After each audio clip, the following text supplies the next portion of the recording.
Hey y'all! This is late because I haven't had Wi-Fi at home all week, and the Jackets play in like 2 hours, but a lot has happened since my last video, so let's do this.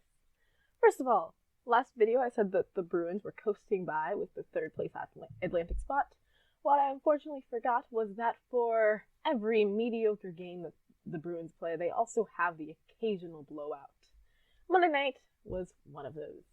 The Jackets lost 7-2, their second loss of that magnitude in 10 days.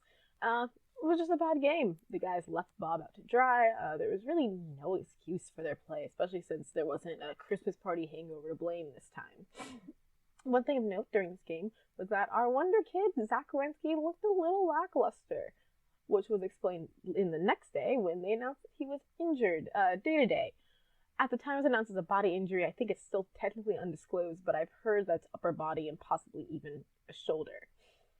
It's not ideal for many reasons, but especially because Zach going out has brought us down to having only about one effective D pairing, maybe only half an effective D pairing. If you're not pleased with Nudavaro's play, I personally am. I think he's doing really well. Jones and Nudavaro have been able to suffer his absence, but how long can we expect our top D pairing to carry the entire blue line? Moving on to Wednesday, the Jackets set Motte down and kept Milano up. Carlson factored into the third D pairing with Harrington, and Austin Matthews was out for the Leafs, as he had been for about a week with what would later be revealed as a concussion. Jenner hopped up to the second line with Wenberg and Atkinson, Foligno center Bjorkstrand and Milano on the third, and Korpisalo was in net. Corpy ended up making 39 saves and a 4-2 win. It was definitely better than the Bruins game. Jones got a breakaway. There were less 2-on-1s and takeaways, and generally the Jackets just looked really good, which honestly is what a team that just lost 7-2 and needs to redeem themselves should look like. Then on Thursday, it came with the game that most of us were dreading and looking forward to: the Penguins in Pittsburgh. It ended 3-2 Penguins in the shootout, but it was an adventure to get there. There were 3 fights. I mean, 2 if you don't count Lucas Sedlak getting beat down by Ryan Reeves' fight.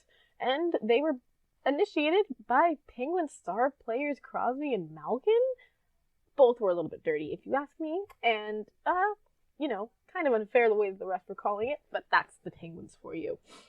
Boone Jenner got a game misconduct, which was then later struck from his record by the NHL. Generally, this game is what you can expect from Penguins games. Hard play, a really physical game, and the refs calling things a disproportionate amount in the Penguins' favor. Wenberg didn't play at all in the third period, and it's been announced since then that he is injured, out long term. I think that his injury is officially undisclosed, but fans have figured out that it is a back injury, and apparently one that might be reoccurring. Yikes. After the Penguins game, Milano was sent back down to the AHL, which is honestly fair with how he'd been playing, and Motte and Schroeder were called up. None of these transactions were particularly surprising. Milano has looked slow since he's been called back up, and he got knocked off the puck a decent amount of times. Motte hasn't looked much better, but I mean, sometimes you have to shake things up just to try it. Motte and Milano are putting in quite a few miles on I-71, just generally speaking. The Jackets went on to play the Flyers in Nationwide on Saturday. I was at that game. It was super fun. And just let me tell you, though, that it was also incredibly frustrating. First things first, the Jackets won this one 2-1 in the shootout, though they almost had another goal by the Flyers that got called off because it was too high. Whatever. The game-winning goal was scored by Dubois, who had never scored a goal in the shootout before, not even when he was playing juniors or midget hockey. It was a Christmas miracle. The only other Blue Jackets goal was scored by Seth Jones on the power play. There were a couple of really good Blue Jackets chances, and Bob stood on his head, but the reason that this game was frustrating and worrying is because most scoring chances were produced by the first line in the first D pairing.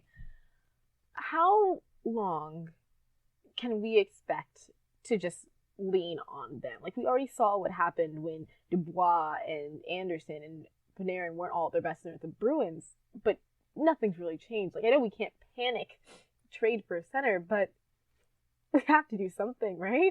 And I mean, also there was a scoring chance generated by Matty C, because what is Matt Calvert if not a guy who gets 20 times faster on the penalty kill? Also of note, Cam Atkinson got slammed into the boards in the second, and Panarin tried to fight Hogg for him. Yeah, that's right. Breadman, forward, tried to fight. It was also then revealed later that Cam took a Jones slap shot to the foot in the first period and broke his foot. I saw that happen. I saw him get down, and I said to myself, he's fine. He's not fine. Will be out 4 to 6 weeks and has to get surgery. This week has been a little bit difficult, but at least we got a goalie celly from Bob in the shootout since he hadn't won in a while. Other things, because this week has been injury essential for us, the Jackets have called Mott, Schroeder, Milano, and D-Man Dean Kukan up from Cleveland. Allison Lukin said in her prospect depth dive that Kukan's played 27 games with the Monsters and notched 12 points with a plus-minus of -4. He hasn't played an NHL game since 15-16, but with our D pairings, you gotta shake something up. On Tuesday, when Cam's injury was announced, there was a lot of talk around the Jackets about them not calling up Sonny Milano.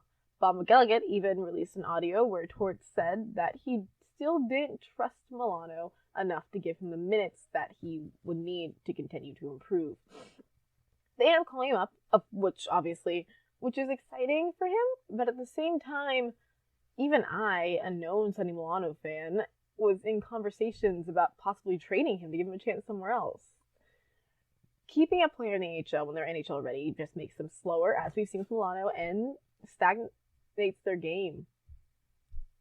I don't think we should trade him, but we need a new center, and we're not really giving him a great chance at cracking the NHL.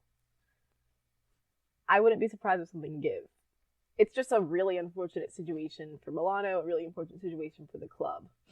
So, despite the tragic events that have led to this, I really hope that he can make the most of this opportunity and start to prove himself to Tortorella and generally at the NHL level. In other news, the Jackets' power play percentage is back up in the double digits, but still under the league average at 12.15%. And finally, last week, Frank Walker from the Shoot Once podcast said, in something that I'll link down below, that we're going to drive ourselves crazy watching the standings this year. I wholeheartedly agree. But when you're in a division like this, sometimes you have to go a little bit crazy. So, here with the Point Watch update, the Jackets are third in the Metro with 46 points. The Caps at number 2 have the same number of points in the same number of games, but a better goal differential. I think by literally one more. The Jersey Devils are in first place with 47 points in 35 games. Both Eastern wildcard spots are Metro teams, the Islanders and the Rangers, with 42 points each. There are 9 points between the top and bottom spots in the Metro. The Penguins are not in a playoff spot, and they wouldn't be in a playoff spot even if they win tonight and both the Rangers and the Islanders lose. Every single Metro team plays tonight besides the Flyers. The Washington and the Rangers are playing each other, and the Penguins and the Blue Jackets are playing each other. Long story short, being in the Metro continues to be terrifying, exciting, and generally very stressful. This week, the games are the Penguins tonight, the Senators on the 29th, and the red-hot top of the league Tampa Bay Lightning on the 31st. After that, we go into January. We have 10 games. That's it. And then, most, if not all of our injured players should be back. I'm sure that many of us are longing for last year and our perfect December and our 16-game winning streak, but I think it's going to be manageable. The identity of our team is going to have to shift and change, but if there's one thing that our incredibly young team has proven they can do this year, it's adapt. But that is it for today. Thank you so much for watching. Hit that like if you liked this. Click subscribe if you loved it. I'm Lydia. This is Cannon Fire. And let's all hope that whoever has the Blue Jackets voodoo doll can just chill out for a while.